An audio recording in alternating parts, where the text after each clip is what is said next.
Hello everyone, welcome to back to my YouTube channel.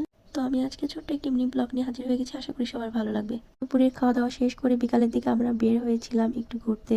আমরা গিয়েছিলাম DIY আউটলেটে। এখানে গিয়ে দেখলাম অনেক সুন্দর সুন্দর ঘর সাজানোর জিনিসপত্র পাওয়া যায়। এখানে পাপোশ থেকে শুরু করে আপনার ঘরের যাবতীয় প্রয়োজনীয় জিনিসপত্র আপনারা এখানে পেয়ে যাবে। সুন্দর সুন্দর জিনিসপত্র এখানে আছে। তো আমি ঘুরে ঘুরে দেখছিলাম যে কোন জিনিসটা পছন্দ আর কোনটা ঘরের জন্য নেওয়া যায়, আমার কোনটা প্রয়োজন।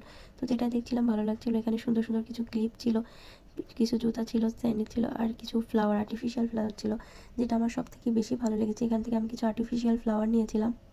আর আর্টিফিশিয়াল ফ্লাওয়ারগুলোর প্রাইস আমার কাছে রিজনেবল মনে হয়েছে। অন্য জায়গায় তো প্রাইসগুলো এগুলোর অনেক বেশি, তো এখানে একটু কমের ভেতরে আছে। এখানে আপনি 100 টাকা থেকে 200 টাকার মধ্যে আর্টিফিশিয়াল ফ্লাওয়ারগুলো পেয়ে যাবেন। এখান থেকে আমি কিছু আর্টিফিশিয়াল ফ্লাওয়ার নিয়েছিলাম। এরপর আমার ছেলে এটা কেনার জন্য খুব বায়না করছিল। সে শুধু তার খেলনাই খুঁজছিল যে কোথায় তার খেলনা আছে। তো আমি পুরো আউটলেটটি ঘুরে ঘুরে দেখছিলাম যে কোথায় কোন জিনিসপত্রগুলো আছে। তো এখানে আমার আউটলেটটা ঘুরে আমার বেশ ভালো